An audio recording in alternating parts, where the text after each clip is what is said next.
Good morning, students. I am going to start a very important and delicious topic of physics. Can you guess? Yes, definitely it is energy.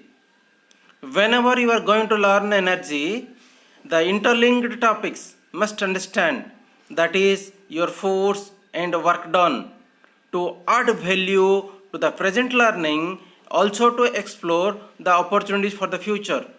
Because more about force you are going to learn in standard 9 and above, similarly work done in standard 10 and above. These fundamentals will map you as a scholar of physics in future. Now first let us understand the force. I will give you a rubber ball and ask you to compress it. After that I will ask your observations. Please you think your answer with respect to shape and size of the ball. You wanted to say that shape and size of the object is changed. Very good. Now shift your thinking to the next level, that is why the shape and size of the rubber ball changed. Because the force is applied from the external source. You may be aware of that when force applied on a body changes the state of matter. That means a body may move from rest, a motion body may come to rest, a motion body may increases its speed or decreases its speed. Similarly, the direction of the motion may change. Apart from this, shape and size of the object also can change. Once the force is applied and displacement is caused in the direction of application of force, the work is said to be done, and to do the work energy is required. Now let us see the definition for energy. Energy is defined as the ability to do work. Now how to measure the energy? Is it liter, kilometer, hour? None of these. Then what is the unit of energy? It is joule, denoted by capital J, or the name totally you have to write everything in small letters. Don't use capital J for joule. Symbol you can write J. This is the SI unit of energy. Other systems and their relationship you are going to learn in higher classes ahead to you. Dear children, you need to understand the key terms such as force, displacement, rest, motion, speed, magnitude, direction, etc., which you must be covered in the first two topics of physics. If you not covered, please refer and get to it. Physics learning is a cumulative or accumulative learning. You cannot bypass or overtake it. Now let us see examples of energy. Running in a ground, taking a bucket of water from the well, etc. are the examples of energy. Now let me discuss one such example in elaborate way. If I ask you to make a round in the ground, you all enthusiastically will jump to the ground. That we all observe not only in your games period, PT period, but also during the recess. But after first round, when I ask for another round, you are reluctant to do so. Despite of that, I am sure you will complete the second round because it is said to you by your teacher, Sir Saroj. If I asked again for another round, you definitely say sorry sir, because I have no more energy as my whole energy exhausted in first two rounds.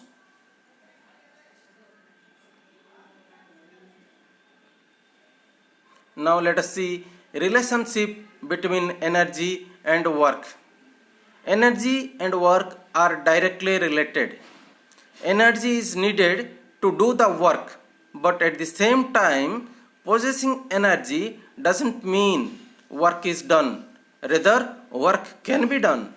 Whenever work is done, energy changes from one form to another form. Here you need to understand the law of conservation of energy holds during the transformation of energy.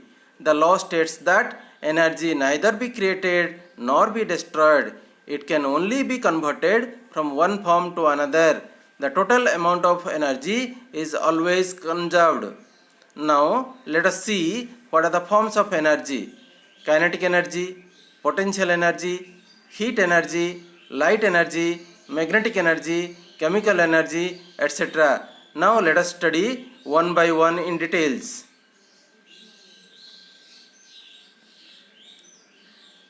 The energy possessed by a body due to its state of rest is called potential energy, and the potential energy is calculated by using the formula mgh, that means mass into acceleration due to gravity into height. A book lying on the table, water on the top of the mountain or the reservoir or in the water tank possesses potential energy. Higher the height of the object, more is the potential energy. That means you are keeping a object on the tabletop and the same object you will lift it to the roof. Definitely when you keep the object on the roof, you possesses more potential energy on that object. When the object is stretched, bent or compressed, has more potential energy. There are two types of potential energy, that is gravitational potential energy and elastic potential energy. More about this you are going to learn in next higher classes. Now let us see what is kinetic energy. The energy possessed by the body due to its state of motion is called kinetic energy. The kinetic energy calculated by using the formula half mv square, that means 1 by 2 into mass into velocity square. The examples are running train, flowing water, falling mango, etc. Here more is the velocity of the object, more is the kinetic energy.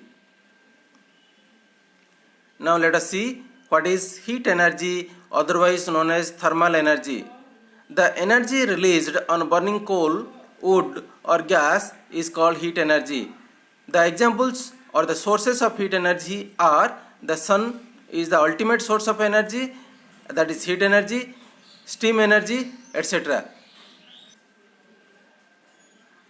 Now let us see next is that light energy. The form of energy that enable us to see the object. Without this we cannot able to see. Sun emits light energy. Plants prepare food by the process of photosynthesis. Light energy converted into chemical energy here, because the sun's energy what is received by the leaf of the plant is light, and that is photosynthesized into chemical energy. So the energy conversion taking place is your light to chemical energy. Next we are going to see the magnetic energy.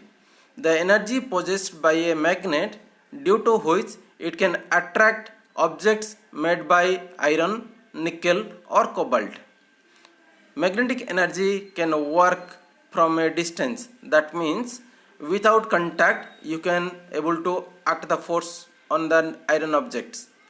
So this is a kind of non-contact force, which again you are going to learn in higher classes. This is used to separate iron scrap from waste material. The next form of energy is called electrical energy.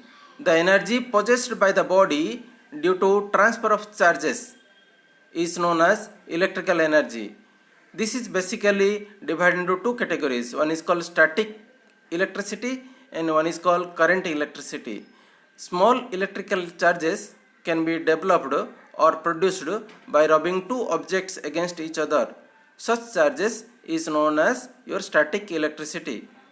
You can see there is an example, there is a rubber ball which has been rubbed against a silk cloth, and the silk cloth attains positive charge, and that rubber balloon received the negative charge.